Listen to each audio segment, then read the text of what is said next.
genre.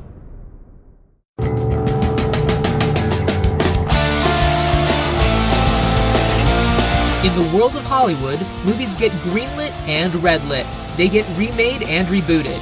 But we are the Ideal. I'm Sam Gasch, and you are listening to Ideal Remake.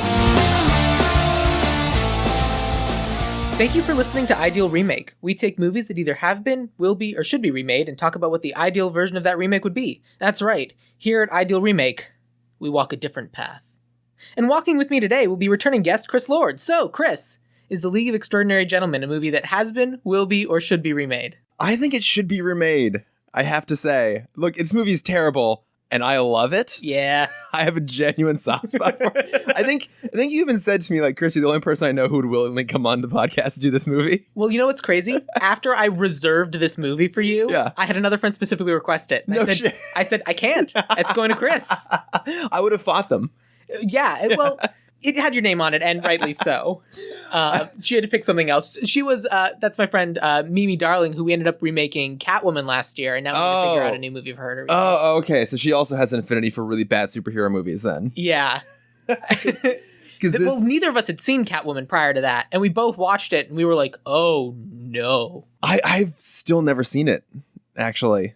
It's a good, fun, bad movie. Okay. It's like, don't watch it alone. Don't do what we did and watch it alone. Right. It's a movie that if you have people, like now that you can have people with you again, watch with other people and you'll be like, what is happening? I keep threatening on our podcast, the DC Comics podcast that I do, that we're going to watch all the live action DC movies, including the terrible ones that I've never seen. I keep threatening it. Hasn't happened yet. It is a fun idea. Yeah. But I hadn't seen this in, I would say, 10 to 15 years. I don't think it had been that long for me. It had been a while. I mentioned to you, like prior to recording, that like I spent a lot of time trying to find this movie on streaming, forgetting that I owned it on DVD. And then I just had this moment of like, wait, isn't that what the cover looks like?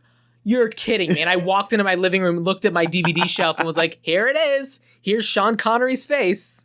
Oh, God. Because I also own this on DVD, but it would be back home with my family. Oh, no. If it has still survived like the numerous moves and purges we've done, it'll be there. So I did just end up renting it on Amazon. Yeah. I couldn't quite bring myself to buy it on iTunes, even though it's a movie that I would consider throwing on just for the hell of it. Especially like you'll go home and get the DVD and bring it back and cherish it someday. Exactly. Yes. Cherish it, not throw it into a dumpster fire. Right. Here's the thing. I enjoyed this movie. I did too. Before we get too far into it, for people who haven't heard you on one of my episodes before, why don't you tell the listening audience a little bit about yourself? Sure. Chris Lord, who are you? Yeah, so my name, as you mentioned, is Chris Lord. That's my real last name, by the way. A lot of people think it's not. A lot of people think, oh, it must be a stage name. Nope.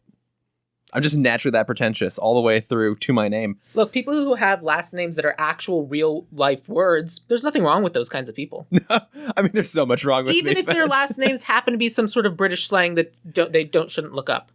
Oh, no. I was unaware of that. Oh, yes. I'm going to have to look that up. You think about it and you're like, and you'll get it pretty quickly. Okay. Well, you might not specifically, Okay. but in general. Okay. I will look it up when we're done recording. 90% of the population might get it pretty quickly. / I might look it up in the middle of the recording. I have no problem with this. But yeah, I also have a podcast called Timm Talk with 2 M's, named after Bruce Timm. I have to say that every time because it's the worst name we could have chosen. It's not great SEO. It's really terrible, yeah. But it's named after Bruce Timm, who co-created Batman the Animated Series. So my co-host Cameron and I have been going through and rewatching the entirety of what some people call the Timmverse, what other people call the DC Animated Universe. So it's Batman the Animated Series, Superman, Batman Beyond, Static Shock, Justice League, Justice Unlimited, and even the often forgotten and for good reason, Zeta Project. And so we've been going through and rewatching those over the last almost 5 years now. And we are about to start our final season, well, I guess series technically, with Justice League Unlimited. So you have 3 seasons of that left to go, and then we'll be all done. But yeah, so that's my podcast. And so that's, another example of my deep love of comic book films and comics and all that sort of stuff. So conveniently, when you asked me to do this one, I had not only seen this movie a lot, I had read a lot of the comics years ago. So you mentioned that before we started recording, and this is one of those rare situations where I have read this comic series. Oh, nice. Okay, you have. Yeah. When I was in college, I read this comic series, and I like the movie more. You know what? You're not entirely wrong on that. But I feel like that's so. the way my brain works with Alan Moore, because this is true of V for Vendetta as well, is I think it's whichever piece of media you consumed first. Because people who read the V for Vendetta comic first love it, and then see the movie and don't like it as much, whereas me and a lot of people I know who saw the movie first prefer that over the V for Vendetta comic. Same. And that kind of feels... I mean, in the comic's defense, this is a very Hollywood movie. Yes. Like, you watch League of Extraordinary Gentlemen, and you see a lot of the same tropes that they're going to be doing in Avengers. Yeah, actually. However many years later. And I understand why Alan Moore hates it, because it's not his obnoxious, ridiculous comic where they have to buy prostitutes for the animals on the island of Dr. Moreau. Yeah. Which is a real thing in the comic. Yeah. So I get that there's a tonality shift that he might be uncomfortable with, but for me, I prefer it. I agree with you, actually. I think Alan Moore's a weird artist. Like, I think it's a really good theory, actually, about which one you consume first. I'm the same. I had seen V for Vendetta first, and I think it's way better than the comic. Yeah. I don't know. I can't say if I necessarily think this movie's better than the comic, but I understand why they changed a lot in the adaptation, because Alan Moore is so weird. And there's a lot of just like weird, messed up sexual things that I don't even want to get into in the comic. And to be fair, a lot of that's in the second one. So like there's two volumes. And so like the movie is basically volume 1 of the comic. And then a lot of that weird sexual stuff's in the second one. And it's gross and bad. Yeah. Like I was probably too young when I read that to have read it. I was probably like 12 or 13. It would have been around the time this movie came out. I remember, like, some of it's still, like, I want to say traumatized me, but I remember a lot of it very vividly. I mean, like, that was really messed up. Yes. Yeah. So I can understand why Alan Moore is one of those creatives that has to have a lot of adaptation done to his work. Mm-hmm. I'm one of the few people that actually think the ending of the Watchmen movie makes more sense than the ending of the Watchmen book. You mean a giant nuclear bomb as opposed to a giant weird space monster? Yes. I think pinning the whole thing on Dr. Manhattan and not on some random weird squid thing makes more sense. It makes absolutely more sense. Look, I miss the giant squid monster, but let's be honest, no. Yeah, it doesn't really make it's a lot weird of non sense. sequitur. Yeah, I thought that the the limited series that happened recently did a pretty good job of like keeping that part in there and still having it kind of work. Great, but it was weird. No. Rewatching this movie, I had a nice time. Like there is some real dumb stuff in this movie. And the fact that every male character is in love with Czech's name, Mina. Yes. Is weird. Yeah. And sort of uncomfortable. But like the action sequences I really enjoyed. I thought some of the characterizations were really fun. I thought everyone was cast, with the potential exception of M, very well. Even Shane West as Tom Sawyer? Oh yeah, well I'm not recasting Tom Sawyer. Okay. That's something else I texted you ahead of time. I'm not going to do Tom Sawyer. I have someone else in mind.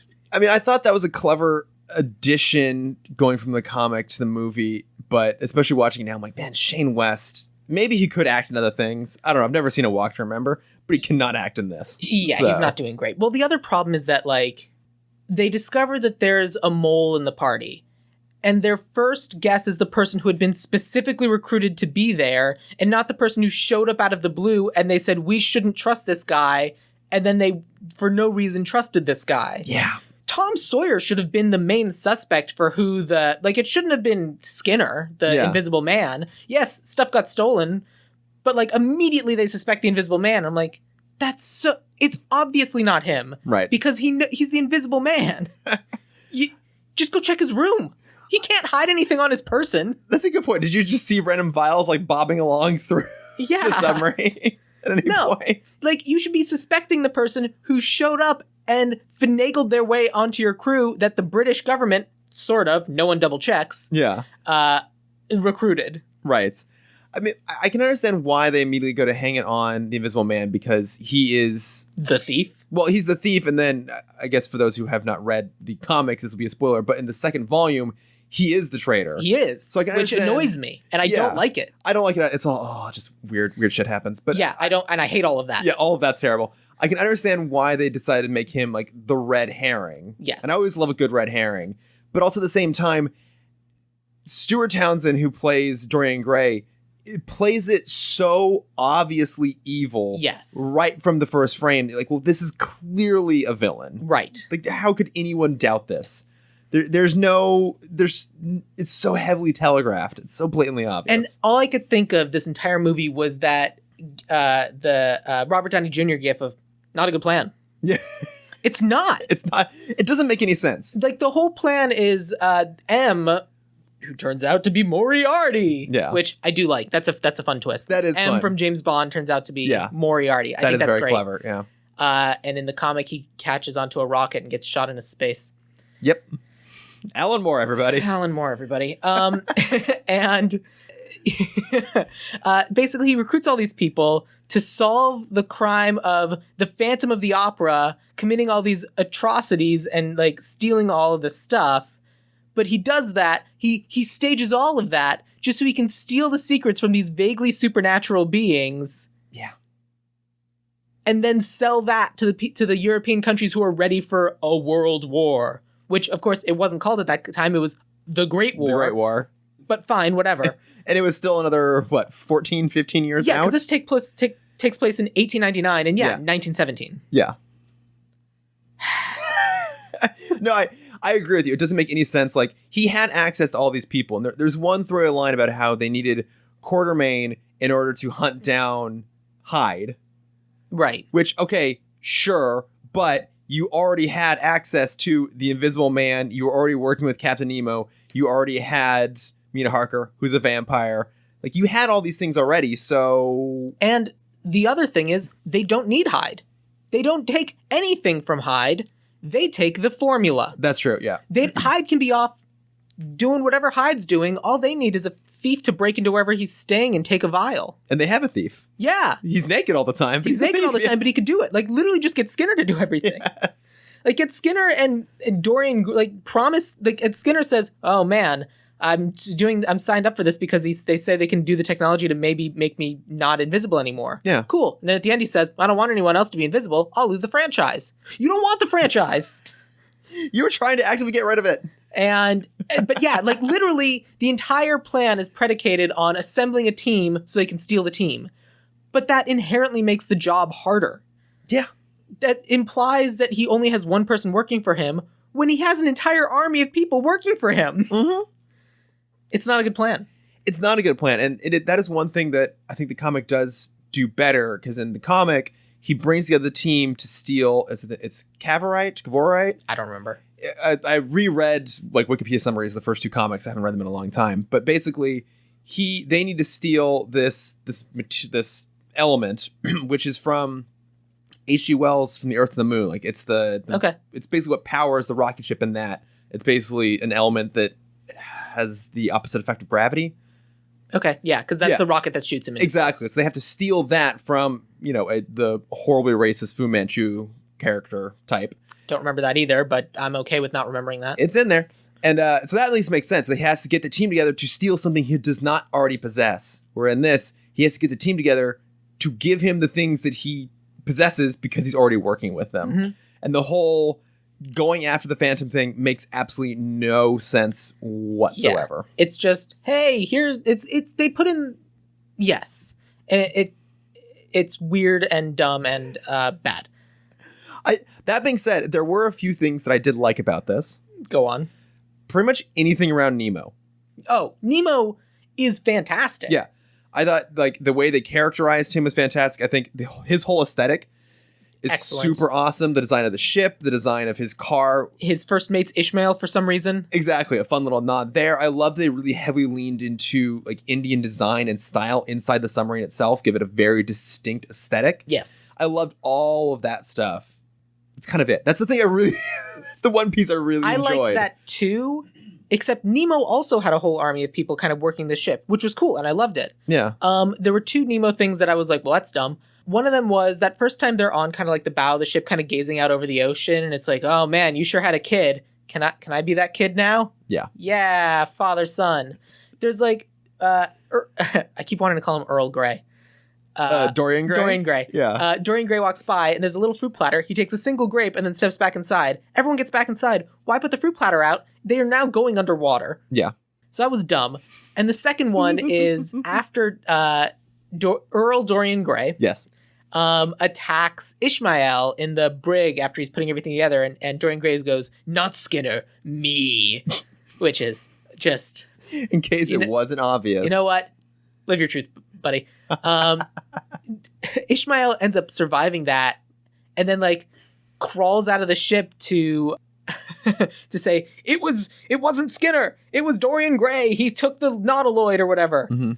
There's an entire crew of people who let this severely injured man walk by while they were still working, doing their... No one helped him. They let him get all the way out to the ship, to Nemo, to say his line, and then collapse. Anyone on that ship should have been like, buddy, you need some Band-Aids now. They're really dedicated to their post. Yes. Nothing will deter them, even the death of their first mate. I mean, it would have been one thing if like you'd taken the two blind docents from the Prestige. Oh, yeah. And it's like blind and deaf. They just know to do their one job. It's like, all right, well, that's messed up, but okay.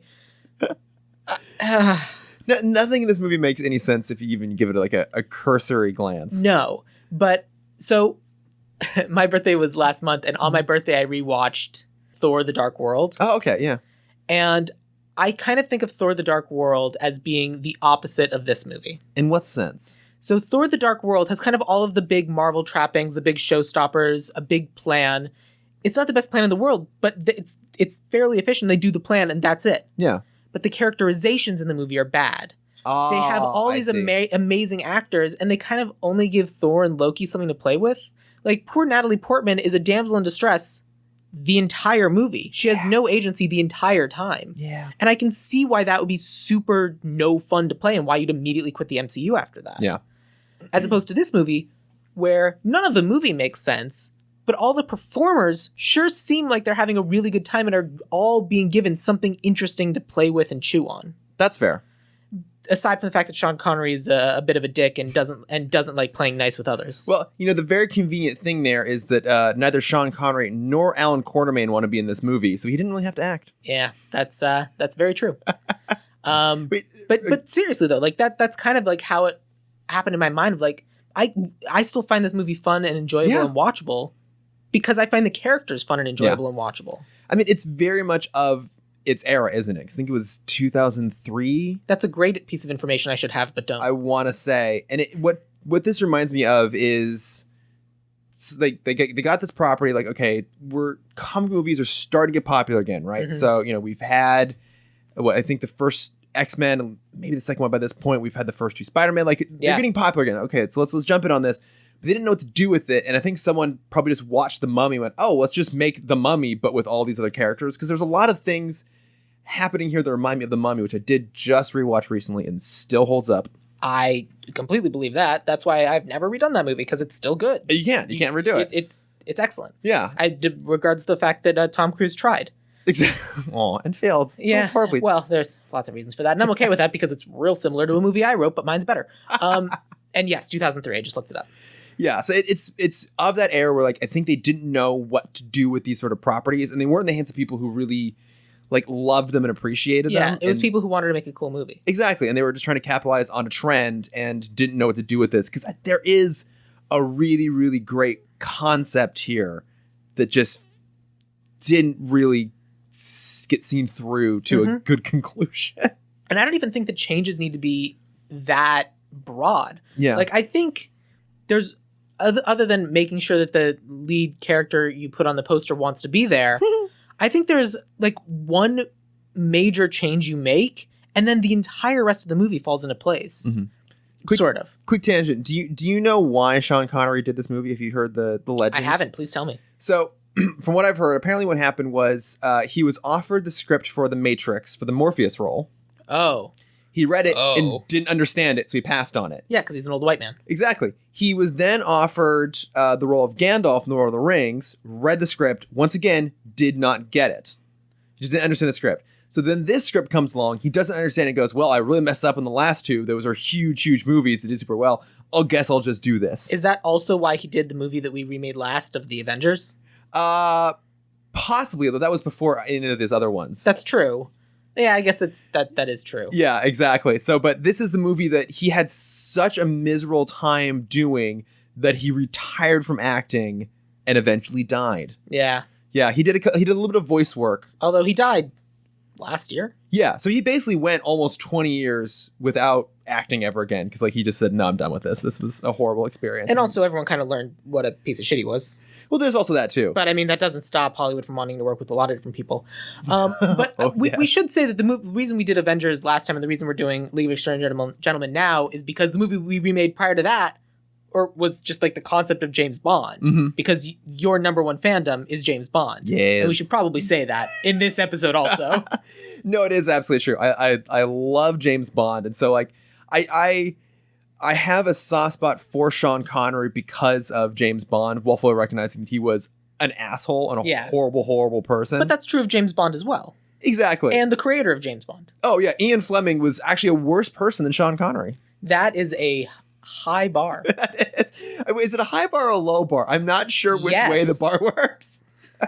Either way, he either surpassed it or went below it. What's the expression I've heard before? It was a high enough bar that it gave him a chance to try to vault over it, but he ended up cracking his nuts on it. Exactly.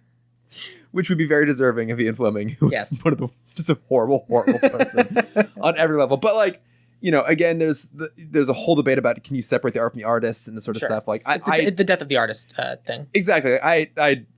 Ian Fleming, horrible person. Sean Connery, huge asshole. That doesn't mean they didn't have a hugely positive, influential effect on my life. So this is like, and you're right, this is kind of in that same sort of James Bondian sort of space a little bit, but it plays with fantasy elements, which I think is super cool. So, okay, that's a question. Is this movie fantasy or is it sci-fi? See, that is an interesting question. I guess you're right. I think it does kind of fit more into sci-fi. Yeah, well, that's always the debate. Can you have fantasy elements in sci-fi, or can you have sci-fi elements in fantasy? And I feel like once you introduce magic, like it's because it's levels of magic and levels of science. Yeah. Right. And it was and I think largely at the time, specifically when like the books that all of these characters are being pulled from are being used, like there's an explanation for everything. Mm-hmm. So I feel like even if vampires eventually became fantasy creatures, at the time, they would have been considered science fiction. I would agree with that, yeah. I think that this is primarily pulling from science fiction stories. You know, I mean, I guess not so much Alan Quatermain. Those are more just adventure novels. But certainly Dr. Jekyll and Mr. Hyde. But that's also magic because a witch doctor said that he never can die because Africa will always need him or something. Yeah, I've never read an Alan Quatermain book. No, and I have no intention to. Yeah, exactly. I didn't even realize. I assumed he was someone made up for the movie. No, yeah. King Solomon's Mines, I think, is the first and most famous of the Alan Quatermain books. I don't even know who the author was, to be honest. Alan something. Exactly. Moore. Oh, God. We can't get rid of him. Oh, no. Yeah, but I would agree. Everything else in this is more sci-fi. I mean, it's pulling from H.G. Wells, it's pulling from Jules Verne, Robert Louis Stevenson, who I guess he's more adventure, but obviously Jekyll and Hyde is more in the sci-fi space. So, like, because when I was trying to figure out what to do with this, I spent a lot of my time looking at what other I was about to use the word IP, which did not apply in the early like the late 1800s, late 1900s, but what other stories that time kind of existed in the same sort of space that you could possibly pull from. So that's where I spent a lot of my research looking at what was happening there. And I think primarily I would say that yes, this is part of the creation and the boom of sci-fi that happened in like the 1890s roughly. Yeah. Well, cuz it like Mary Shelley like revolutionized everything, and now all of a sudden it's let's use our imaginations. Exactly. Oh, we have those. Let's do Mary Shelley invented imagination, and now and now we have franchises. Exactly. And then everyone lost their imagination. Yeah, a little bit. Yeah, pretty much. Considering I'm in the middle of writing a pilot about Frankensteins. Oh, hey, there you go. That tracks. Yeah. Huh. I don't like that at all. But even just like the nature of the movie of Moriarty stealing all of the like what makes them special, so that can then be sold. Like he's making them all scientific experiments, with the exception of Dorian Gray and Alan Quatermain, who I keep wanting to call him Quartermain, but it is Quarter. There's no extra R. There's no R. It's weird. It's not Quartermain? No, it is Quatermain. Yeah, so quarter. But not quarter. Like you spell quarter like the coin. Yeah. Quarter. You might have just completely broken my brain. I don't know if I've ever actually looked at his Quatermain. Oh, you're right. It's Oh. Yeah. Oh. But it's like Alan Quatermain, but you pronounce it like quarter, but it's not quarter, it's quarter. I have never realized this, and I'm pretty sure that I have always spelled it wrong, even including my notes here where it's all quarter with an extra R. Well, I copied and pasted off of IMDb Pro when I was making my list, and I was like, did IMDb Pro spell it wrong? No, they didn't. Nope. It's very weird. Nope. The author of Alan Quatermain spelled it wrong. Here's the thing. I think this, much like Catwoman, is... Well, Catwoman, you can't really watch on your own, and I did watch this on my own, and I enjoyed it still, despite all its flaws and the fact that it makes no sense, because the characters are fun. Yeah, they are a lot of fun. So I have an idea of like my one big change that I think would kind of like shift everything to the left and kind of make everything make sense. Okay. But you also had ideas of things that you wanted to do to kind of like talk about this. What I was going to say is that like, so if you haven't seen this movie, go watch this movie. It's super fun. It's available on Amazon. Yeah. Or apparently we all own the DVDs somewhere. Go look through and find it. It's we all bought DVDs we should not have bought in the early 2000s. We all went to Bookman's, paid $5 in credit that we took from our dad, and got the DVD essentially for free and added it to our collection because we enjoyed watching it in high school. All of us have that experience. Yes. It'll never go away. Yeah, exactly. We lives in our hearts forever. Cherish it. And then it turns out it's on our shelf with the price tag still on it. Yes. That's how I remembered how much it cost. But yeah, go watch the movie because we're going to remake it now. So my big idea was like they have the worst part of this movie for me is after they stop Venice from crumbling by driving a car into a building and then hitting it with a missile. I do want to talk about that real quick. Yeah, go ahead. I'm fully on board with everything being a little bit futuristic, right? It's like we have a World War I era tank happening in 1899. Yeah, I love it. I thought that was great. Like, there were versions of submarines, like even back in the Civil War, like this is a much more advanced version of the submarine. The thing I did not realize until now, and I do have to draw the line here, was a submarine-launched missile in 1899, considering we didn't even get the V2 rocket until the 1940s. With, like GPS tracking. Right, exactly. Because it was locked onto the GPS signal of the car. Yes. Don't know how. Which I call an automobile. Like, I love the look of that car. Yeah, it's all great. The design in this movie is fantastic. Yeah, but I never really thought about that. Like the phrase that, again, the James Bond franchise loves to use is it takes place like 5 minutes in the future. Yeah. Sort of thing. Like, everything is a little bit more advanced than it is now, but still kind of grounded and believable. And I can kind of believe everything up to the point of a fully functioning submarine-launched missile in 1899. Correct. Well, I'm replacing Venice, so don't worry about it. Oh, good. Okay. Because for me, the worst thing in this movie is that video they find after that, where it's just like a record, like a phonograph, but it's like plays as a video with sound, which didn't exist at the time. And it's this whole thing that ties together. And the video has cuts in it. Like, it's Spalding Gray and and Moriarty sitting there, which, by the way, earlier in the movie, like, apparently they're all super fans of Moriarty or whatever because the Phantom's running away and one of his henchmen goes, "Run, James!" I know. You get better henchmen. And also, what were they, true believers in his religion? Like, yeah. It should have been, "Save me, James. I don't want to die. I don't want to be eaten by this vampire, please." Also, anyway. That felt very informal. I feel like Moriarty's people would have had to refer to him as, like, Professor. Anything. Anything other than a first name basis. Yeah, and it's Doctor, right? Dr. Moriarty? It's Professor Moriarty. Is it? Okay. Yeah. I believe you. Yeah, I think so. Oh. Bleh. I'm not going to look it up. Neither am I. I mean, either way, he has a doctorate, but I think that could go either way. He's very smart. Sort of. Up for debate. Doesn't matter. Look, he survived Reichenbach Falls or whatever. Yes. I think I said that one right. You did, actually, yeah. Yes.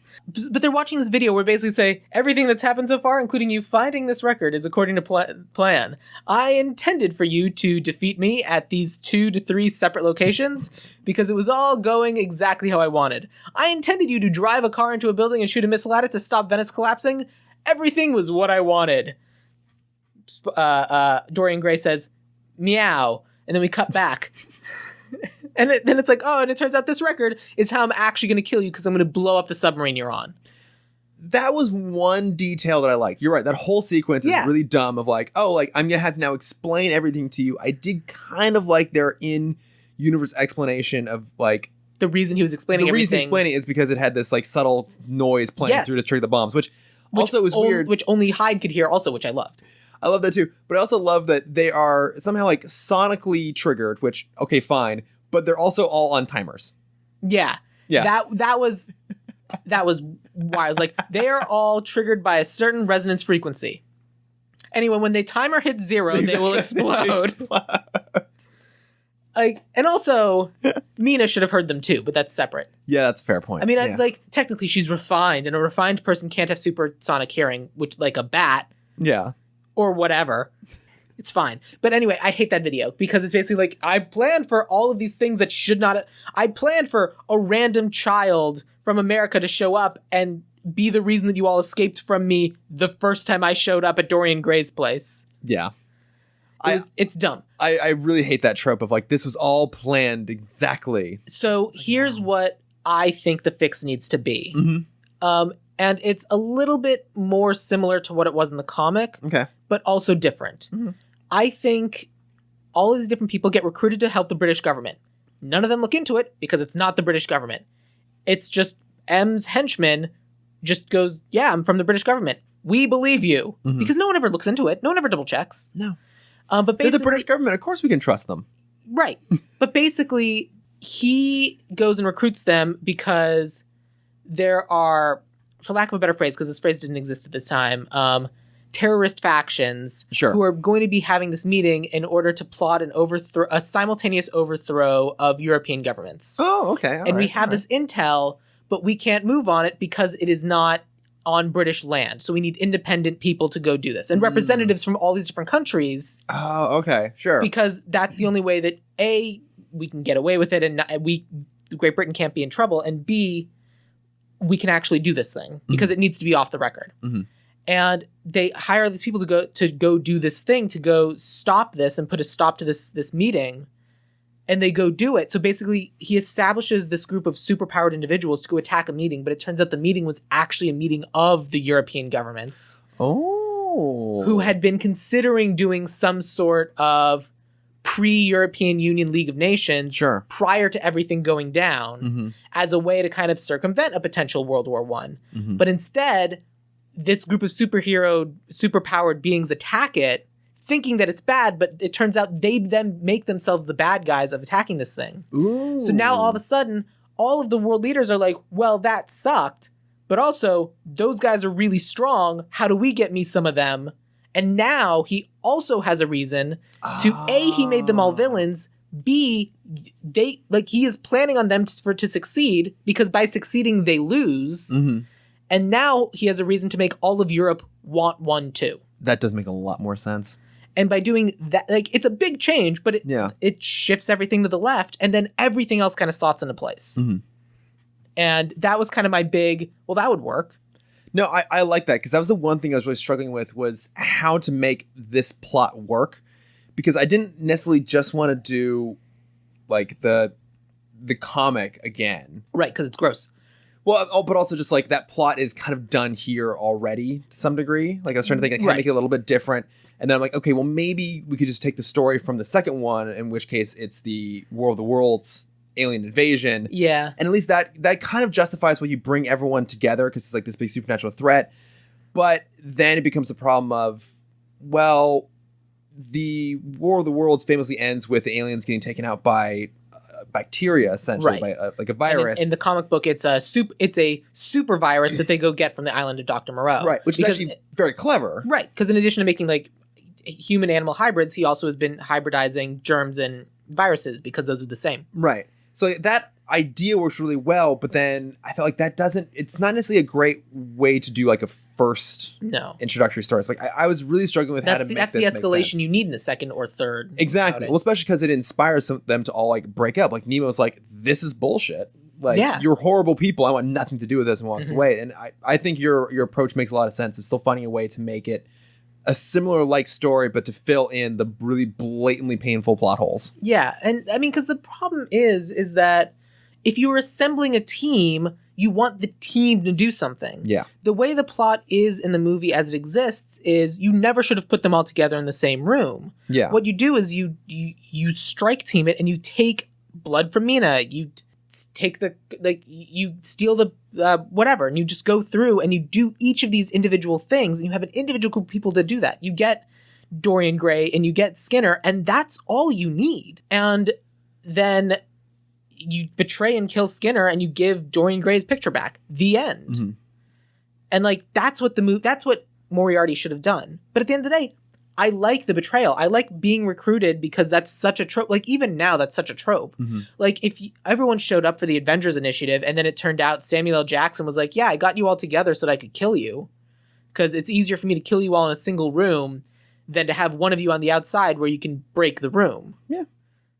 I think that's interesting. It is interesting, yeah. And the reveal that, like you said, the M'd Moriarty thing is very, very clever. Yeah. The fact that he's the Phantom of the Opera with his weird scarred face, I don't even have a problem with that. Mm-hmm. Everyone likes to have fun. He had a theatrical side that he really wanted to showcase. If there's one thing we know about Moriarty, he's very theatrical. He is. And I do agree with you that was a poor casting choice. Like, I mean, poor Richard Roxburgh. I don't know if he's ever done anything really great, but like this movie and Van Helsing both made the mistake of making him like your charismatic villain, and he's just not that charismatic or interesting. He has the same problem that frickin' Lupin had in Wonder Woman. Oh yeah, David Thewlis. Yeah, where it's like you need to be this big evil, but you're repressed and British, and you can't do it. It just doesn't really work. You can't be repressed and British and laugh maniacally. No, you can't. Laughing maniacally in that version is it's very posh. Yes, quite. How droll. On to more evil. Yes. But yeah, so like with that in mind, I feel like the Quartermain thing works. Like I mean, obviously our British-inspired hero of Africa can't be a white guy. Well, I mean, but he's not.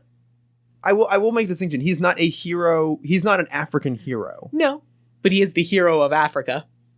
Like I think they call him that in the movie. Do they? I think so. Oh, okay. I wasn't paying Either way, I made attention. it a black guy. Okay. And like I think the Dorian Gray thing works. You just need to cast someone remarkably gorgeous. Like you need to cast the prettiest actor you can find. Yeah. Because the actor needs to be picture perfect. That's true. Like I never saw it, but they did an adaptation with Ben Barnes playing the role, and this was probably the better part of 10 years ago they did it. But, like he's pretty gorgeous, so especially at the time, it made sense. Yeah. And like I like in the comic, Mina isn't a vampire; she's just immortal. So in the first 2 volumes, she's not immortal. So I did read up on this. Like, wait, is Mina a vampire or not in the story? So I guess in the original Dracula, which I've never read, I guess not immortal, but doesn't age. Well, that does happen for entirely unrelated reasons. Okay. So in Dracula the book, from what I read up on, she is bitten, but you don't actually transform into a vampire in that specific lore unless you are then fed the blood of the vampire. Exactly. So she's bitten but never turned into a vampire. Or I think maybe she is at one point, but then when Dracula dies, that curse lifts, and so at the end of the story, she is human again. Okay. And I think that's the version they went with in the comic, because she has the bites, which she hides, and it's like this horrible scar. She wears a red scarf at all times covering her neck, because when she takes it off, it is a grotesque scar. Exactly. But she's not a vampire. She doesn't have vampiric powers. Which was not in the movie. Like in the movie, she had like 2 pimples on her neck. Exactly. It was like, come on, it's a movie. Yeah. Dazzle it up for us a little bit. Exactly. So, but in the comics, she and Alan become a couple, which is its own thing is very bizarre, because he is 50 at least years her senior, if not more. Yeah, there's a weird moment where he walks out and is old man naked, and she's like, yeah, I'm into this. Yeah, it's horrifying. It's not good. But at one point, because there's the first 2 volumes I've read, and there was another comic called the Black Dossier, which is like a pseudo spin-off. And it's her and 2 other women, right? No, I don't think so. That one was set in modern times, but at some point along the adventures, Mina and Alan, I'm pretty sure they come across the Fountain of Youth, and they de-age and become immortal. But that has nothing to do with her being a vampire. Got it. Okay, why would it? Yeah, exactly. Yeah, 2 different reasons she can be immortal, and it's one of the 2. Totally. Yeah, so in the comic, she doesn't have vampire powers. I wasn't even sure in this whether to give her those powers or not. I think it's much more cinematic if she has it. Yeah, I like that she had it. Yeah. I like that, like, in this case, you take the repressed British woman and then make her go nuts. And I love that because she was able to. Like, I thought she did a great job. The only time when I didn't believe it was the weird ADR line where they say, keep your eyes on the road, these men are mine. And it's a different voice than hers. Exactly. Yeah, she has moments where she goes very vampiric, and then those just go away. Yeah. And I liked it. Like, I liked the cracks in the facade of, like, just her barely keeping it together. Like, her having more in common with Jekyll and Hyde than really anyone realizes. Yeah. Except that both versions are her. It's not a split personality. And I like that. I thought that was fun and, again, more cinematic. Okay. I like the Jekyll and Hyde thing. I like that... It's also weird that people, like, just trust Hyde. Well, why didn't Hyde do this? Because Jekyll's here. Oh, yeah, good point. But, like, Hyde... Like, and it happens in the comic, too, of, like, oh, he's given a purpose and also doesn't want to die. Yeah. And doesn't want there to be other Hydes out there. But also, Hyde is Jack the Ripper. Is he actually? I think so. Oh, okay. Isn't he? I don't know. I never heard that. I thought that, like, that's what they were implying. I don't know. It's weird and bad. Who knows? And I want to know who made his giant hat.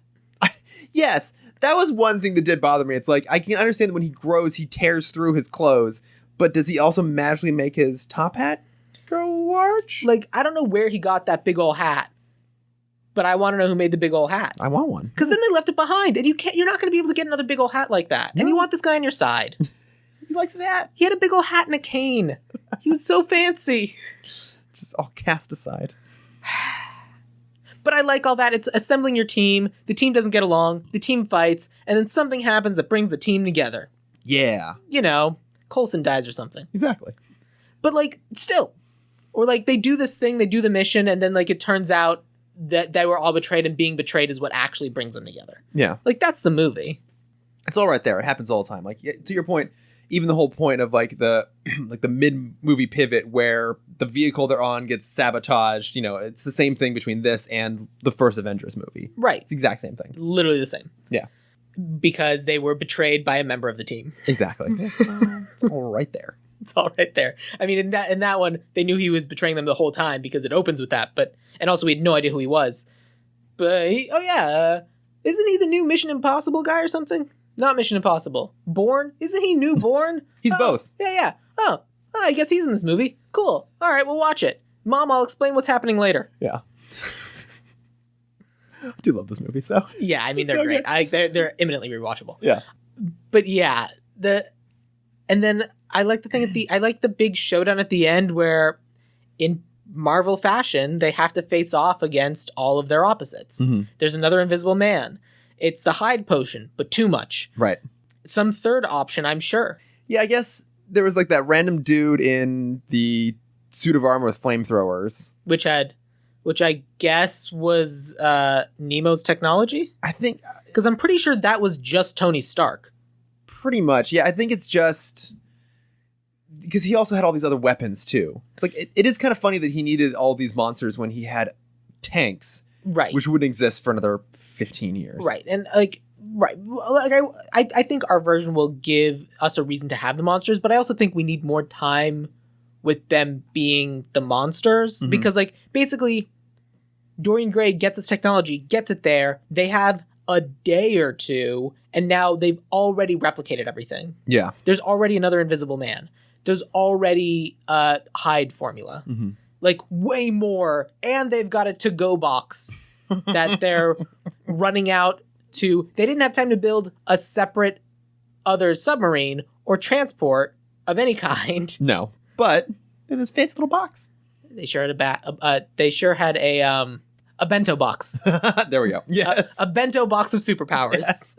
A bento box of monsters. But, like, I think they either need to... so, let me ask. Mm-hmm. Do you want them to be, mirror fighting of, I hide, but bigger? Or do you want it to be something about what he's already acquired? See, that was one of the reasons why I was trying to... Which is an idea I just came up with in this moment. Right, yeah. That's one of the reasons I was kind of trying to move away from the structure of this film itself is... At no point do I ever feel like their antagonism is particularly interesting or fun. And you can hang the hook of a whole movie on just like the conceit and really good characterizations. Sure. They nearly do that here.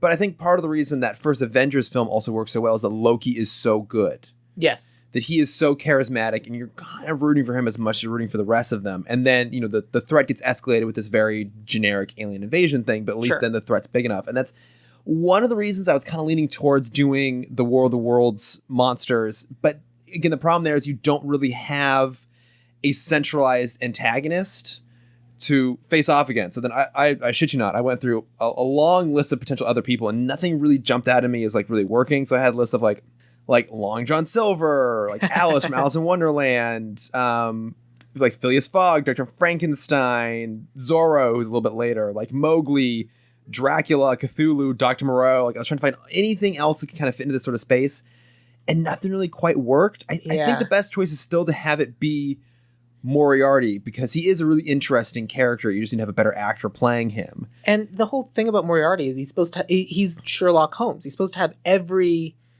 angle covered. Yeah. And like everything planned and accounted for. But I guess the one pitfall I was worried about is exactly as falling into the we're fighting the mirrored versions of ourselves thing. Because it's been done to death, especially by Marvel. When this movie came out, that was a great idea. Right. And I still enjoy it when I watch it this time, but I don't think it works anymore because it's such a Marvel trope at this point. Yeah. And I seriously meant it when I said I just came up with it in the moment of, well, he's assembling a bento box of superpowers. Which ones has he already acquired? And it's like, do you really think you're the first team that I put together? And then we can have all these other things. Yeah. Of other, like, he's got a tank. So now we have to have Hyde fighting a tank. Yeah. What else is going on? Like, they have to fight a killer whale. Oh, Ishmael's so mad. I mean, okay, wait, what about this? Like, if his goal is to create a war, what if he has secured the secret to Frankenstein's monster? And so his whole idea is like he's basically going to like create an army of the dead. Mm-hmm. Great. Could be something. Love it. I'm into it. Sounds amazing. Okay. Yeah. No notes. I think that's great. Okay, there we go. Because like a lot of the people that got like, they make those like, and a bunch of people and scientists that all believe in his cause. It's like, do they? Yeah. Are they just being forced to stay there? And there was a whole thing about saving the scientists and their family, which I don't remember if they do. I guess they all just get onto the Nautilus. I guess I don't remember. It doesn't matter. It's a big sub. It's Sword of the Sea. Yeah. And it fits in places it shouldn't for being very long and not able to turn at all. Would take them an hour just to back out of that Venice Canal. Man. It makes no sense. It's very cool, but it makes no sense. Right. Like, put a hinge in it somewhere. Or make it less phallic. Like, we get it. It's a big boat. You have a big boat, man. It's great. But yeah, so if you have Frankenstein's monsters or something, like the OG sci-fi thing, yeah, which won't have aged out, great. Yeah, and I think that would work too, because I did look up the publication years of a lot of stuff, so I was trying to find stuff that would have been of course, like appropriate. And I think that's a really good idea. Frankenstein came out in 1818, so if we assume that story is set roughly around that time period, so it's been 70 some odd years, like 70, I guess like 80 some odd years. So the idea is like that could have been almost like whispered as a myth at this point. It's been lost for time, but somehow they came across like the secret to unlocking not like immortality, but exactly like raising the dead. Sure. And like that's something that they don't want to unleash. And technology in raising the dead has progressed to a point where it's not Frankenstein's monster who will wander off and do whatever. Like they now have ways of like also adjusting the brains so that they take orders. Yeah. And so at least that gives Frankenstein technology, it can get better. Yeah. They have bigger bolts now on the sides. So at least that gives the League different charging port. Exactly. Yeah. They change that every few years. Yeah. Well, every couple of years you have to get a new Frankenstein. Yeah. But at least that gives the League like an actual antagonistic force to go up against. At least that gives you kind of like, I think the things you need is you need a big force that is on par with the collective abilities of this team, which you can have in like an army of Frankensteins. And then it also gives you a charismatic lead villain in the form of Moriarty. Yeah, I agree with all of that. I do think Moriarty needs a henchman person to talk to. In the person who recruits Alan Quatermain shows up with him at like the hall with M, Sanderson Reed, and then disappears. Yeah, and I thought we should just combine him and the guy who eventually just drinks the whole. Right. So the weird thing too is that he literally disappears because he's the invisible antagonist at the end, which I didn't know because no one says it. And the only reason I know is I've watched with subtitles on. Oh. And it says like Reed says whatever in that moment. This is the only reason I knew that's what that was. I would never have known that. I don't think anyone cared. They're just like, yeah, it's just some other invisible guy. Yeah, because that was the thing. I was like, who is this guy? Yeah. Who the fuck? Doesn't matter. But yeah, I didn't think I was as frustrated with this movie until I started talking about it. That's exactly it. If you turn your brain off and just go along for the ride, it's fine. If you think at all, it falls apart. It falls apart so fast, which is a shame. Yeah. But here, we're here to fix that. Yeah, but I think your idea works. Okay, cool. The only other thing I wanted to talk about was, and we can leave this, is the movie adds Tom Sawyer because it's an American movie. So we got to have an American figure. And you know who's great? That kid who paints fences. Or rather, is supposed to, but then doesn't. Right. And cons his friends into it. I will say this, because I did look up all these characters. The last, I believe, Tom Sawyer book was like Tom Sawyer Detective. Something along those lines. Okay. So there was some actual literary basis to the idea of him being, an agent for the CIA, which I don't think existed yet. Yeah, it was the Secret Service. Excuse me. Which I think did exist, well, at least according to Wild Wild West, existed after the end of the Civil War. Sure. That I do actually think that's true. Wait, have you done Wild Wild West yet? I haven't. Let me know. All right. Let me know. I can put your name on that. Yeah. That's what I would like to eventually do. So yeah, that works for me. We keep the giant spider, right? We have to. Yeah. That is synonymous with Wild Wild West at this point. We just need to justify it before it just shows up. There's a whole story where the spider's there, which I will tell whenever I come off that because podcast. It couldn't be in Superman. Thank you. Okay, you know the story. I do know the story. Yeah. Oh, good old John Peters. Yeah. Hairdresser turned producer. I've got a dream, and it's got 8 legs that are made of metal. Oh my God. An octopus? Shut up. Yeah, I'm here for it. We're gonna do that one. It's so weird. Let me know. But yes, because of that, I'm not particularly attached to the idea of Tom Sawyer, and I wanted to have an American someone in there. Okay. So I replaced Tom Sawyer with some other figure, and I realized that I'm replacing with an actual historical figure. Mm-hmm. I wanted a different one. Okay. In my mind, I wanted to replace Tom Sawyer with Harriet Tubman. Okay, interesting. Which would have been rad. Yeah. She would have been 70-something when this movie happened, so it did not work. She was born in the 1820s. That would have been a bit tough, yeah. A bit tough. So I went with someone like that. But in my mind, I wanted like a kind of a historical figure. The woman I ended up replacing him with, because we need a second woman in this movie. We can't have every character lusting after this weird vampire lady. Mm-hmm. It's weird, creepy, and gross. For the love of God, have another woman. Yes. But it's another black woman from history. She certainly isn't as well known, but basically like her big thing was traveling all sorts of places and doing good. Mm-hmm. And I was like, great. So I'm not going to tell you who I cast in that role yet. So Tom Sawyer replaced with Harriet Tubman, replaced with Ida B. Wells. Oh, I know who Ida Wells is. Yeah. Actually, I did a little like mini social media doc thing on her at one point. Oh, fun. Yeah. Doc.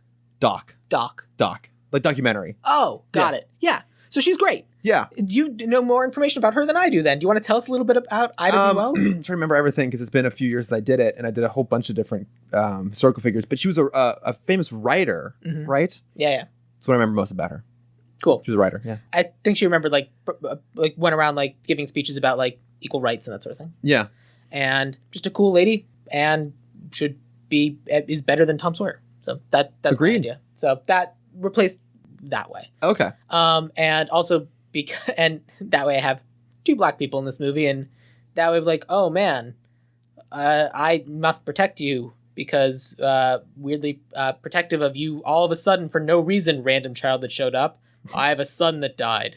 Can I be that son, please? Yeah. It's painful. And it's like all of a sudden it's these 2 black people occupying a predominantly white space. Of course, he's going to be overprotective of this person who's coming up in a space that it was so hostile to him for so long. I like it. So that was my idea. Other than that, do we have any other like plot or other things we need to cover about remaking this movie? No, not really. I mean, I feel like we now have like a trajectory to go with it, and we have like our main people ready to go. So no, I'm ready to throw out some suggestions here. Let's do it. Hey, I'm Chris. And I'm Cameron, and we love Batman, Superman, Wonder Woman, and all the DC comic characters. And we think you might too. Or at least just Batman. And like us, maybe you also yearn for a time when Superman wasn't so broody and Batman wasn't a mass murderer. So join us as we revisit Bruce Timm's classic DC animated universe that started up with Batman the Animated Series and runs through Superman, Justice League, and so much more. We talked about comic origins, inspirations of the films, character psychology, and why this is the definitive DC Comics adaptation. So check out Timm Talk on the Nerd School Network, subscribe on iTunes, and listen to our latest episode every Tuesday. All right, so obviously I think we have to start with Alan Quatermain? Quatermain. What a main this Quata is.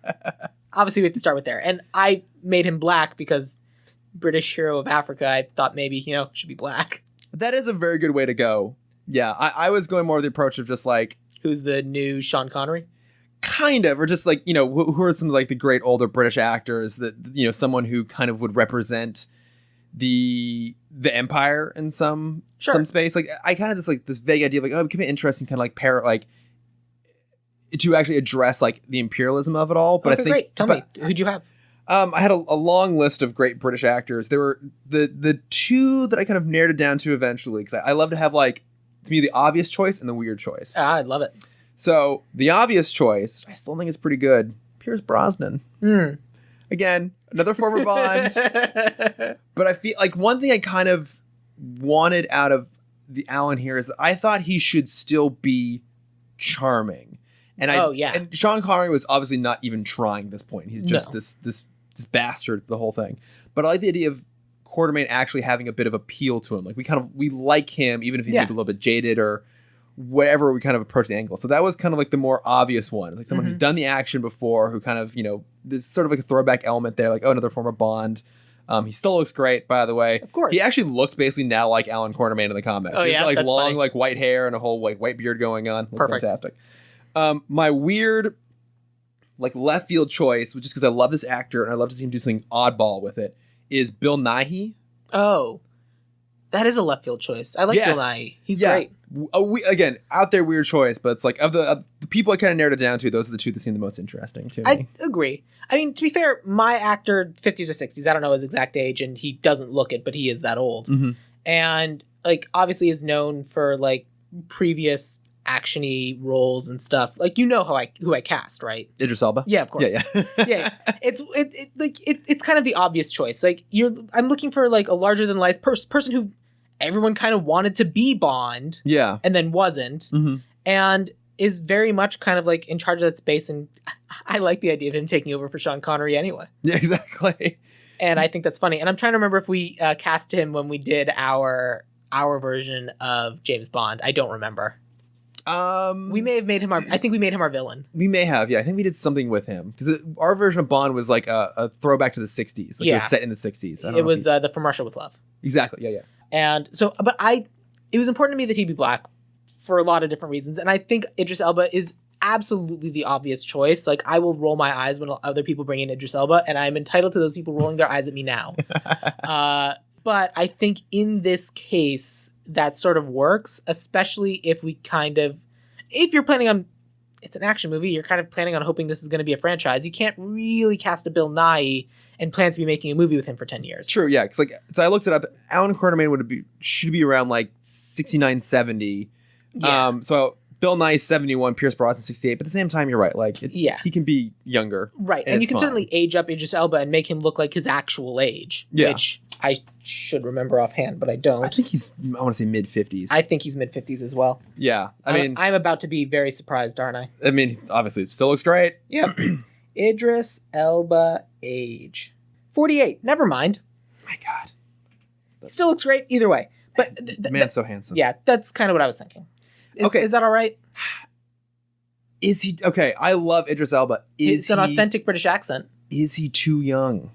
Ooh, now you've got me, because that's a fair argument. Because I was looking at the other cast around this, right? So And you're right. It's if he's 48, he might be too young. Because everyone else is kind of middle aged. Like Jekyll and Hyde is there's no exact age for him, but he's described as being around 50 or something like that, right? So he's around that age, right? Nimoy, I think, is going Nemo is supposed to be late 50s, early 60s, kind of that sort of space a little bit.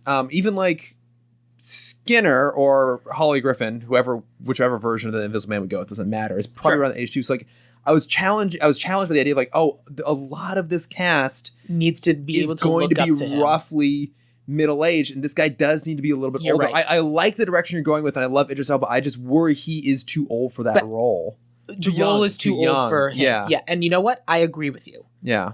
So I'm going to throw out. This is an American actor, but I'm going to throw this idea out there. Mm-hmm. LeVar Burton. I don't know if I'd buy him in the role. Yeah, you're not wrong. I love LeVar Burton too. Let's come back to this because I do really think that this character needs to be black, but I think you're right that we don't have it yet. Along those lines, though, what about Michael Dorn? I don't have a face immediately to that name. Tell me about Michael Dorn. Michael Dorn is Worf, Star Trek: The Next Generation. Oh. So he's born in 52. He is 68 years old. He's the right age. Yeah, he's the right age. I got no problems with this. I think that's a fun idea. I'm happy to go with Michael Dorn. Okay. Michael Dorn! Yeah! Everything's better with more Michael Dorn. And we can give him he can do a British accent. Yeah, good pull. Yeah. I like it. Yeah. Well, we know that he's used to speaking with some sort of stylized way of speech. Exactly. He's good at it. I think he can handle it, yeah. You know what? Great. And then I think the other person who I think needs more to do because was the best character in the movie is Captain Nemo. Yes, I agree. You went first for the last one, so I can go first for this one. Sure. The person I have cast, I think is early 30s, but he is charming as all hell and is an extremely talented actor. I first saw him in iZombie, but he's since been in The Haunting of Bly Manor. He has a role on Supergirl. I went with Rahul Kohli. I'm unfamiliar with him. Let me look him up. Oh, okay. Oh, he's very handsome. Yes. Exceedingly handsome because he was on iZombie, which was a CW show. That's true. You are only allowed to be on a CW show if you are exceedingly handsome. That is correct. There's a whole group on there's a group on the internet who are fans of Rahul Kohli who want him to be Mr. Fantastic. Oh, okay. Because he'd be a really good Mr. Fantastic. And this man exudes charm. He is like, I follow him on Twitter as well, and he's like, he doesn't miss. Like my friend Zach, former guest of the show, Zach Luna, like made a comment to me, like when Rahul Kohli makes a comment on something, he's always right. Mm-hmm. He's very clever. He's very insightful. And obviously he made mistakes before and everything. He's not a perfect person, but like he's genuinely hilarious, charming, and winning. And I thought he'd be very fun having this movie. And if he were 40 years older, he'd be a great Quartermain. But I think he'd be an even better Captain Nemo. Okay, I like that. The actor I had chosen I was basically, okay, who are the big Bollywood actors that I don't know? Who's the one that we can kind of like elevate up to the next level to like put them more on the mainstream? And the name that I kept coming across while I was doing my research, and I looked him up, and I think he'd be a good fit, is this actor Shah Rukh Khan. Okay, tell me about him. He's never been in anything I know of, but he is an incredibly well-known Bollywood actor. He's the right age. He's late 50s, early 60s. Ridiculously handsome. I mean, this is a visual medium, so it's not going to help anyone other than you in the room. Well, for anyone who's playing along in the home game and they're trying to spell Shah Rukh Khan to look it up. SHAHRUKHKHAN. Oh, so I think I've seen him in, like, I've seen his picture before. Here's where I've seen him before. Okay. What I'm about to say is terrible. Okay. Whenever I go pick up Indian food, they always have Bollywood movies on. Right. Okay. And so I have 100% seen this guy before in some of the Bollywood movies that they have on in the background when I'm standing around for 10, 15 minutes waiting for my food. I'm watching the movie and I've seen him in them. Okay. Yeah. He's very good. He is good. So the actor that I immediately thought of, unfortunately, has now passed. Oh, that's too bad. Irfan Khan. I'm not familiar. He, like, the more mainstream stuff he did is that he was like the billionaire who funded Jurassic World, who like dies in the helicopter crash. He was also in the first Amazing Spider-Man, and I think something else that he was in. But like He had started to kind of like make that transition over to the mainstream, and then he passed away unfortunately a few years ago. But he would have been my choice. That would have been a good choice. But yeah, Rahul Kohli is like Idris Elba, possibly too young. However, here's my last pitch in order to sell him. Mm-hmm. He is British. He's got that accent. True. I mean, I do think he is young. And theoretically, Captain Nemo needs to be someone who's spent his life building this empire of technology. Yeah. And with that in mind, Shah Rukh Khan is definitely the right age. I cannot speak to his acting chops. But that's the thing. I can't speak to his acting chops either, or his command of the English language. I don't know. I'm not sure if he's done anything. I don't know. Theoretically, we could look him up on IMDb, but it would just be flooded with Bollywood stuff, and it's impossible to find. Nothing I recognized. Yeah. I'm happy to come back to this later and see how we're feeling in terms of like the dynamic of the rest of the cast. Okay. I think in terms of age, you're right, but in terms of charm, I'm right. Hey, we don't know. We don't know. That's true. I mean, obviously very he's in all these Bollywood movies because he's very popular, but popularity isn't necessarily correlated with talent or decentness. Yeah, fair. So we'll come back to Captain Nemo. Okay. The next person I have is Mina Harker. Mm-hmm. I have an odd choice for this one, but I went first for the last one, so you're up. Okay. So again, like my starting point in all this was, what age should these characters be? Yes. Mina is not given a definitive age in Dracula. Correct. I'm taking her to be in her early to mid 20s. Oh, okay. I made her older than that. But yeah, I mean, obviously, like, you could go older than that because in the movie she is older than that. Yes. Like, the only thing we know is that she's engaged to Jonathan Harker, or either engaged to or married to him in Dracula, which would have been set just a handful of years, 1897. Okay. So I think we're supposed to assume that, roughly speaking, the events of Dracula happened like a couple of years prior to this. Sure. So, but the one key element, regardless of age, that I wanted to bring into this is, in the comic, she's the leader of the team. She's the one that actually goes out and recruits everybody. Like, she's initially brought on, and then she goes and picks up everyone else. And I really liked that idea of her being the leader. It's right there in the comic, so all you Nazis can just shove off because it's there in the source material. Fair, fully on board. And so I also kind of like the idea of her being a little bit younger, just to further undercut what we assume would be her authority. So I was like, okay, who's like a younger actress who kind of give off that sense of immediate authority despite her age? Great. And also maybe has like a little bit of weirdness. Yeah, I got no problems with any of this. So I have a lot of names here I'm going to throw. This is one I had a lot for. So I know this. And you know that my rule is generally just pick one, right? Pick one. I know. Okay. Let me. Okay.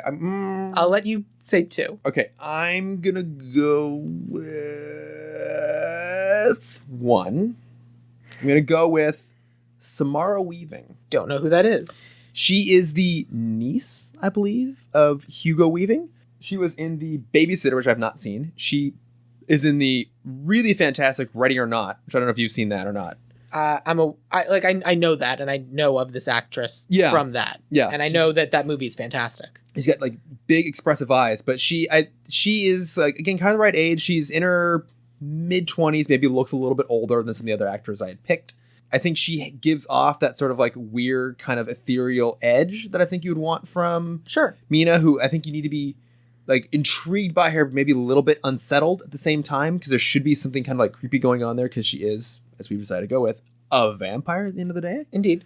I think she's fantastic. I think she's going to do a lot of really cool things. She was also in Bill and Ted Face the Music, which I have not seen, but she was one of the two daughters. I forget who's. Oh, I did see that. She was very good. Yeah. It doesn't matter which kid. Exactly. So I think they're kind of interchangeable. She was very good in that. Yeah. That was also a very weird movie. I haven't seen it. I recommend it. Okay, yeah, I'll watch it at some point. Yeah, worth your time. Yeah. It's an interesting choice. I like that choice. Mm-hmm. I think knockoff Margot Robbie is a cool idea. That's trure. Yeah, she is. There needs to be a movie where her and Margot Robbie play sisters. So you wouldn't be able to tell them apart. It's one of those things where you can't put these two people in the same thing. I know, it would just be confusing for everyone. Yeah.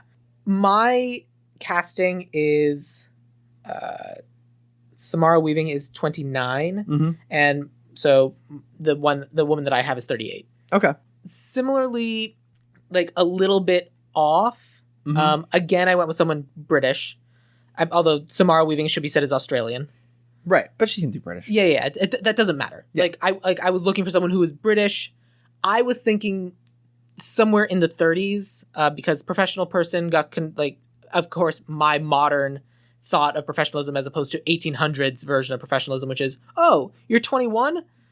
What have you been doing for your job for the last 10 years? Yes, exactly. But theoretically, that's what it was in my head, and like just kind of like to portray that to it in a way that the audience would recognize. Mm-hmm. So this actress was in Secret Diary of a Call Girl. She was in Mansfield Park. She's in Penny Dreadful. She's also a singer-songwriter in her own right.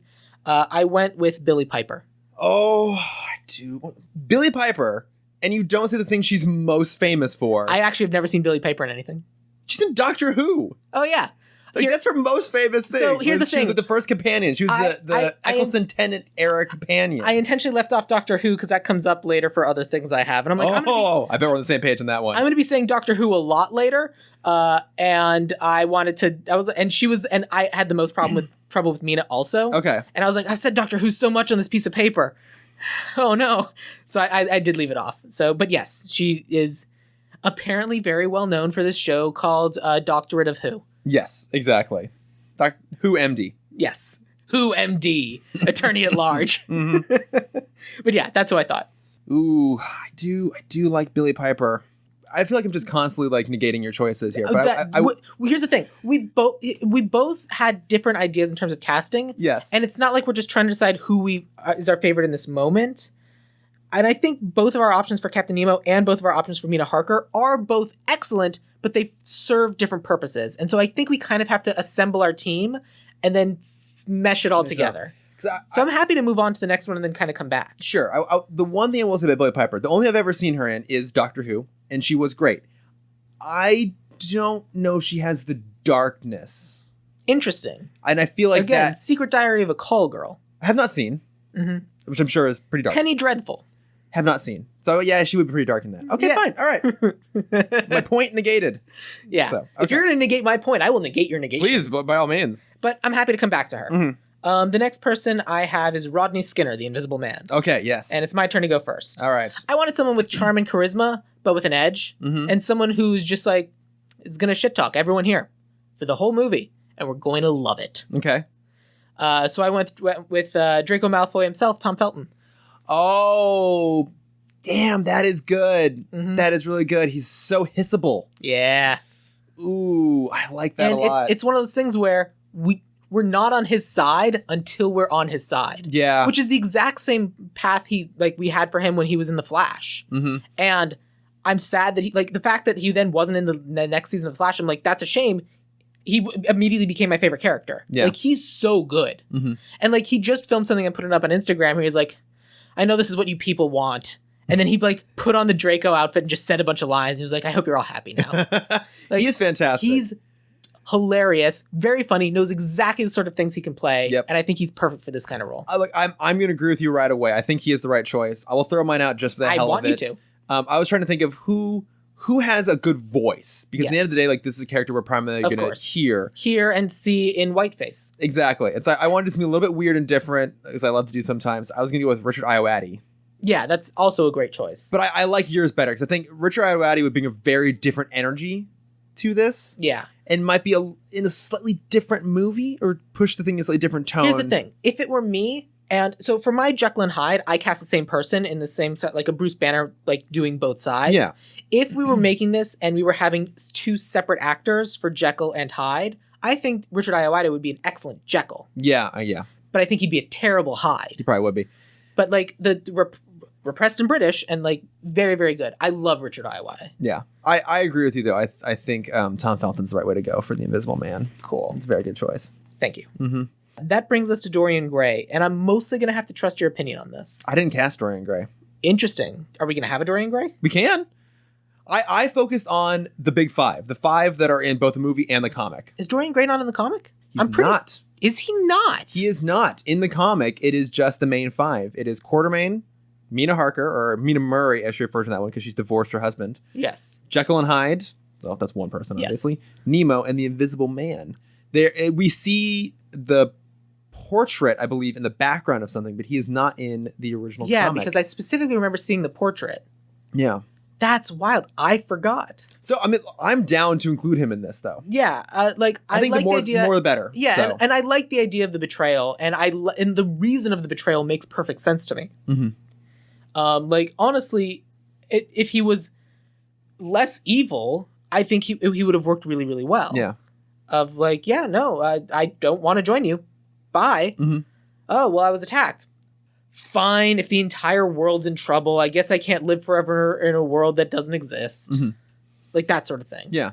And then it turns out that like he was going to betray them all along. Like I like that character. Like I like the idea of him. Yeah. And especially if we set it up that like all these other red herrings, then it turns out it was him, the person who didn't want to join in the first place. Yeah. I think that works on paper, but you have to make it work on film. Right. But you didn't have someone for that. I have come up with someone in mind immediately. So. Okay. The person I have who's going to be replaced by who you just came up with immediately.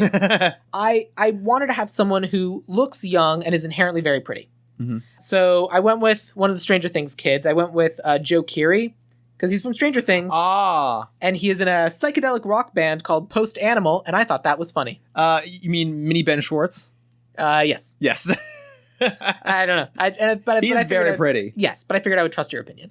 So the name I came with just off the top of my head is Renee Jean Page. I don't know who that is. Who, if you have seen Bridgerton, no, is the lead in Bridgerton, and he is, and like, because I was like, okay, who is the most beautiful looking British man I can think of off the top of my head? And I would be challenged to find a better choice than him. That's a good reason to go with him. Yeah, he is.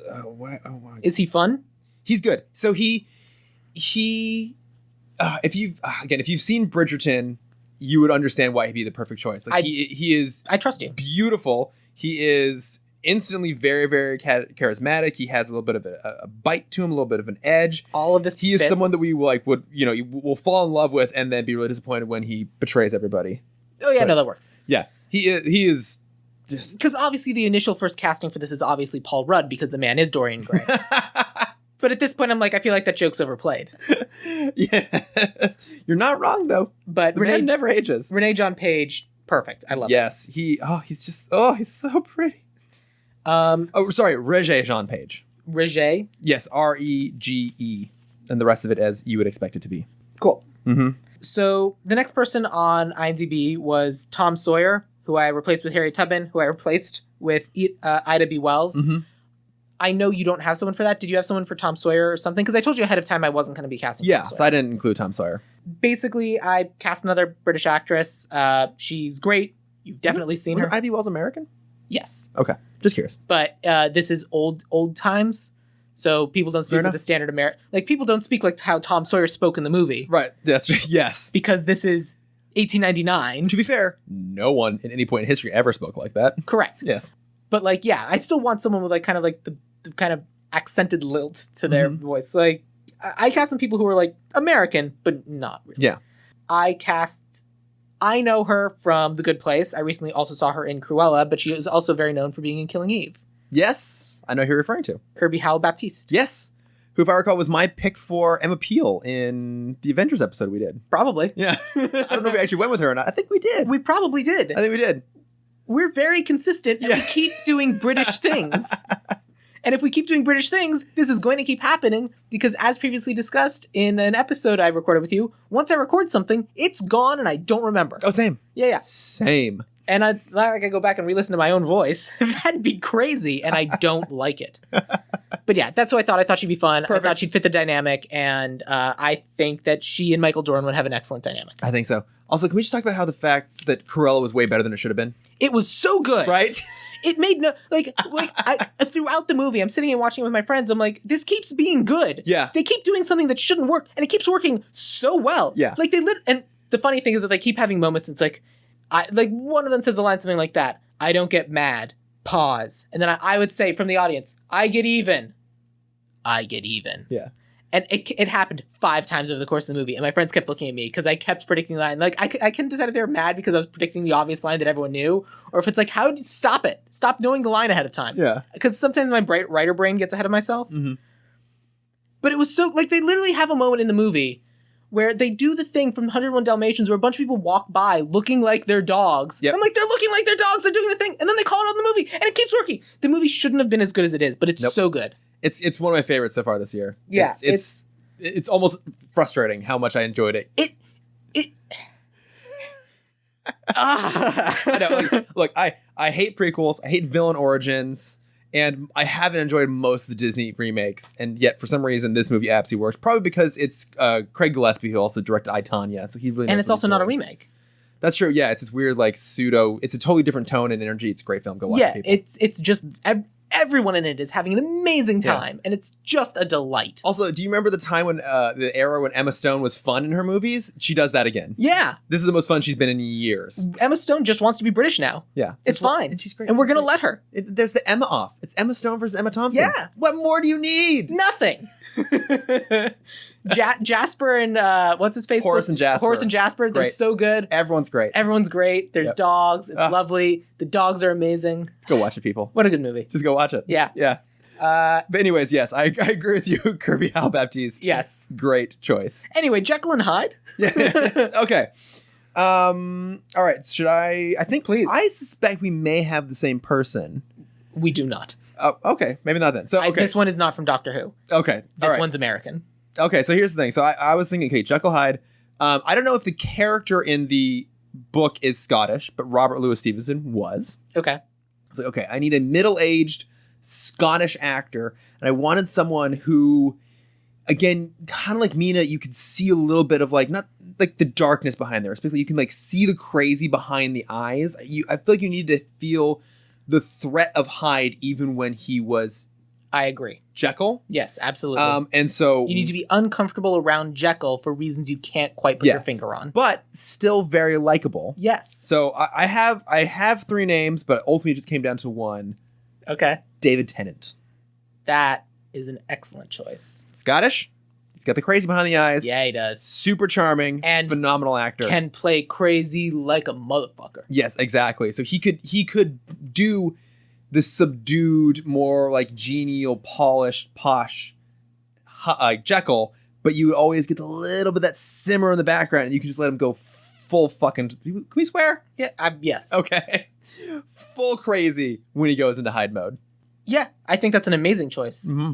Good job. Thank you. For all those reasons and more, I cast who I did because like on his own, you like just slightly off, like a little bit creeped out by this guy, and you're like you don't completely understand what's going on, but also his background's in comedy, so you know that he can cut loose and be amazingly hilarious, and he's genuinely a charming guy, but he doesn't necessarily play that in movies or whatever. Certainly, he didn't play that way in Game Night, or Friday Night Lights, or Breaking Bad, because I went with Jesse Plemons. Oh, I like Jesse Plemons. I like Jesse Plemons too. He's American though. So I feel like we probably need to go with David Tennant, especially because I really like the idea of introducing us to Hyde. And then, especially if someone didn't know or watch previews ahead of the movie and they didn't like do the whole promotional thing. Yeah. And then Hyde shrinks back down and you're like, David Tennant? Yep. What? Like, I think if you were casting, like, I think if you were looking for a new Bruce Banner, I think Jesse Plemons is kind of perfect. I think and that's he'd be good. kind of what I had in mind. Yeah, I think he'd be very good. I like him a lot. I think he's a good idea, but I think David Tennant is probably the way to go for this. Okay. Yes. He was probably the one I was going to fight the most on. So. Don't have to. Because I agree with you. So the only other two roles I have are M/Moriarty and then M's assistant. Okay. Do you have any other actory roles beyond that? No. Okay. So then let's talk about M/Moriarty.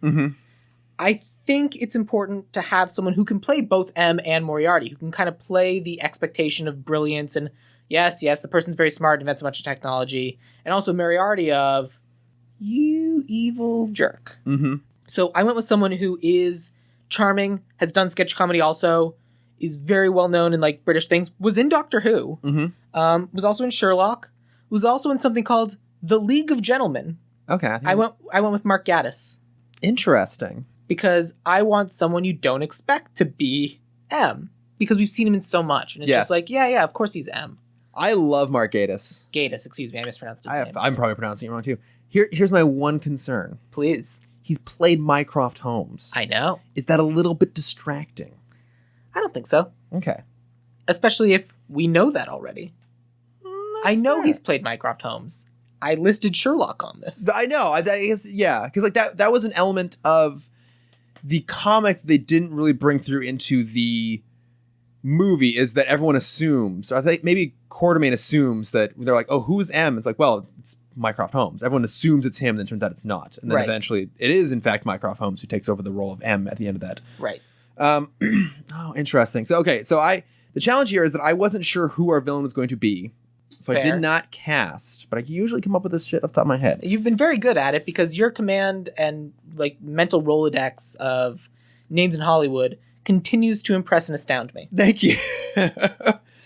Okay, so this was someone I had picked as a potential Alan Quartermain Oh, that I eventually decided against. All right, He's fascinating. on my list. Hugh Laurie. Hugh Laurie is a good and interesting one. I like Hugh Laurie. Mm-hmm.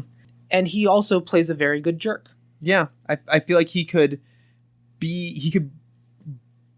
go both those directions of being like, oh, he's someone who is like charming and inviting, like, oh yeah, like this guy's great, let's try to work with him. Like, oh, what, he's betrayed us? Have you seen it's like he switches from frickin' the spaceship show. Oh, the new one. Yeah, I haven't watched it, but I know which one you're referring to. It's the like Avenue 5 or something. Yeah, it's the new Armando Iannucci show. I watched everything except the last episode because then the pandemic happened and I never went back to it. Fair enough. Did you ever see The Night Manager? No. He's so good in that. He's the villain in that. Well, what I was going to say is like you do a transition from Avenue 5 or whatever the show is called, where he's like kind of a goofy disaster. Mm-hmm. And then you just like all of a sudden there's a switch gets flipped and now all of a sudden he's House. Yeah. That's not bad. Hugh Laurie is a good pull. We'll come back to this because we'll see if we have to come back to a couple of different things. Do we want to start though with Mycroft? Because I feel like he's not part of the team, so he is not Mycroft, excuse me, M/Moriarty. Do you just want to go ahead and wrap him up now because we have to get back into the team dynamic? We do. Here's the reason. Here's the reason why I'm being kind of a little bit coy, and I don't know why I'm being coy about this. I'm just gonna say, part of the reason why I wanted it to be Mark Gatiss is because I also made him my writer. Oh, okay. Oh. And part of me thinks it would be really funny on a meta level to have the person who's manipulating and pulling everyone's strings be literally the writer of the movie. That is kind of fun. And on a meta, like it has nothing to do, like the audience will never know. Yeah. But as I find it entertaining because he is a writer. Like he's been a writer on Doctor Who and like everything I listed, he also wrote episodes of it. Yeah. Like the man is a writer and an actor. Like he's more a writer than an actor, even though we all know him as an actor. Yeah. And because he's worked on like comedy different things and Sherlock and Doctor Who, I feel like adapting a comic book is up his alley. Mm-hmm. And I thought it would be really funny to kind of like go both ways on this of having the guy manipulating everyone be the one manipulating everyone. Yeah. And I just thought it'd be funny. I don't know who you have for your writer, and that's certainly not a reason why we have to have him in both roles. We could certainly only have him in one or the other, because I think Hugh Laurie is also excellent. Yeah. And I think that's great casting for M. But I think my idea is funny. That is funny, yeah.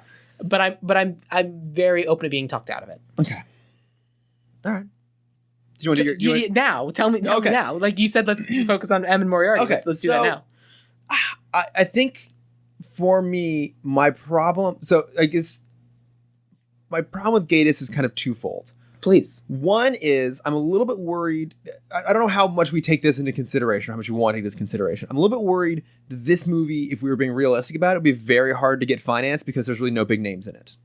I don't know if we want That's true. We did replace Idris Elba. I don't know if we want to factor that in or not, right? Normally, no, I don't care. Okay. Normally, Ideal Remake, presumably will get the money. Okay.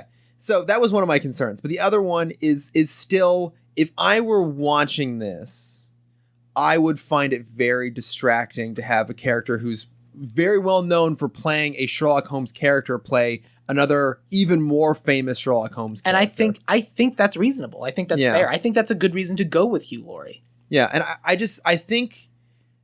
feel like a movie like this, oftentimes it hangs in the balance of how captivating is your villain. That's true as well. Like I mentioned earlier, I really think that's a huge part of the reason why that first Avengers movie was so successful is that Tom Hiddleston is so compelling. And I think you're probably right that Mark Gatiss can't go And to be fair, I haven't seen his comedy. I've only ever seen him playing repressed and British. Right. Which But- is even playing. Right. Yeah. But that's exactly the problem we have with our villain in the movie now. Yeah. And I think casting someone like Hugh Laurie, who we know can go big and expressive and huge in so many different ways, I think that's a good reason to go with Hugh Laurie. Mm-hmm. I'm still going to then fight for Mark Gatiss to write this. I'm actually 100% on board with you on that one. But I think you're probably right. Let's go with Hugh Laurie for M/Moriarty. Okay. Yes. Which brings me to his assistant. Mm-hmm. Which I did not cast. I did because I thought this would be funny. And also because I like the idea of us getting the guy at the beginning who's like, yes, of course, I'm British and you must serve the Queen. Come back and help us. Then being like the evil henchman at the end of the movie. Okay. Because I think those two should be the same. Sure. I don't want him to then be the invisible guy. That's dumb. Wasn't it? And I like the idea of it being this particular actor because it will be distracting. But also because I liked the idea of this character being in a subservient role. Now, that said, he has played Sherlock Holmes before. Okay. In Enola Holmes. I went with Henry Cavill. He's also in The Tudors. I mean, look, I love Henry Cavill. I think he is great in Enola Holmes. Mm-hmm. I guess now I'm just confused why the biggest actor in our movie is barely in it. Yeah, I know. It's funny. I like doing that sometimes. I think like way back, like in the first 10 episodes, like in Clue, I think we cast The Rock and then immediately murder him.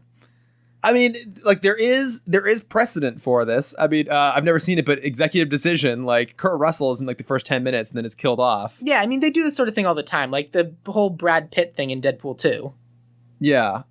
That's not why I want to have this. I want to have this because I want to give Henry Cavill something to play with where the entire franchise isn't resting on his shoulders. That's fair. Like even in Enola Holmes, he's Sherlock Holmes. Yeah. And everyone's going to say, well, we want the Henry Cavill Sherlock Holmes. I'm sure that's a thing that's happening, even though that's not the point of those movies. And Enola Holmes is super cute. It is very cute.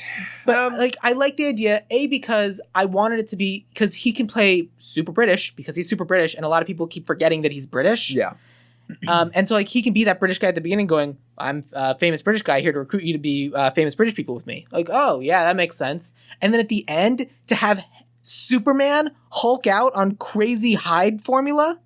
That'd be kind of fun. That's not what we're doing, but I think it would be funny to then turn Superman into the Incredible Hulk and let him have the fun that we've never gotten to see him have in any of the Superman movies. Yeah. I want to give Henry Cavill the expected role and then the role where he actually gets to enjoy himself. All and right. that's why I thought it'd be fun to have him as the assistant. Sure. Thank you. Mm-hmm. And starring Henry Cavill and a character with no name. Correct. As the assistant. Which brings us back to Captain Nemo and Mina Harker. Mm-hmm. I would potentially go with your choice for Mina Harker and my choice for Captain Nemo. What was your choice for? Rahul Kohli. Oh, you're. I see. You would go the other way? I would go the other way. Okay. I do think it matters the age of the character. I think that's reasonable. That's fair. I'm happy to go the other way. Okay. Yeah, let's go the other way. Okay. Say the name of your Captain Nemo again. Yes, it was Shah Rukh Khan. Cool. That is our whole cast, which brings us to writer and director, but I think Mark Gatiss, unless there's someone else you want to have. 100% on board with that. Great. Which brings us to director. Mm-hmm. Would you like me to go first, or would you like to Go ahead. first? All right. So I'm anticipating you might have a better option for this. Okay. I kind of went with the expected choice because he's kind of done these big blockbuster superhero movies before and is British. He's done a lot of these. He did Kick-Ass. He did Kingsman. I would say it's Matthew Vaughn. It's Matthew Vaughn. It's X-Men First Class. Yeah. He was a producer first and then became a director. Yeah. He's kind of the expected choice. So I want you to dazzle me with a left field choice. Andy Serkis. Done. Sold. So Andy Serkis, he is a director. He did a lot of the second unit stuff on, I think, The Hobbit, if not necessarily The Lord of the Rings. I think he definitely did The Hobbit. I think he ended up getting second unit duties on the first ones deeper into production. Okay. Yeah. I think he didn't start that way, but then maybe it became that way as production got further on. Reshoot, something like that. Yeah. Yeah. He did Mowgli, which is the Netflix adaptation of which I didn't Jungle see. Future. I have not seen, but I've heard good things about it. Yeah. He is doing the next Venom. Really? Yes. Which, look, I did not like that first Venom. No, it's awful and I hate it. I have friends who love it, but they love it because it's a dumb. They love it because it's a dumb rom-com. Yeah. And I get it. Yeah. But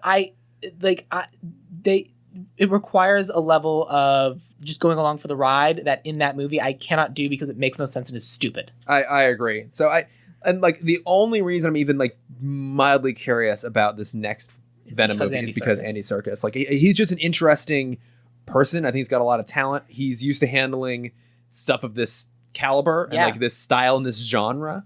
And let's give him another movie he can kind of put a stamp on it. I love it. I love all of that. And he would be able to do the mocap stuff for Hyde, be able to direct the mocap stuff for Hyde very well. Yeah.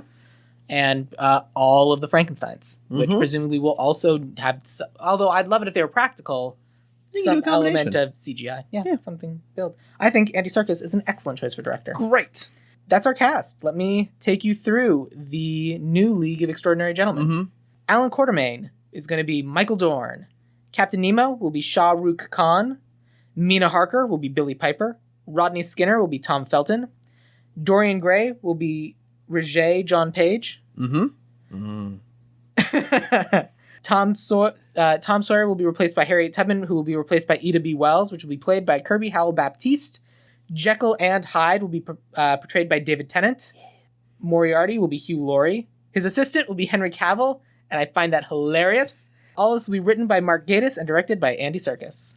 Love it. That is our new League of Extraordinary Gentlemen. You can go see this? Yeah, I'd go see this. It'll be a lot of fun. I might be willing to brave a theater to go see this movie. Coming 2022. Yes. Can we just not call this one LXG? What?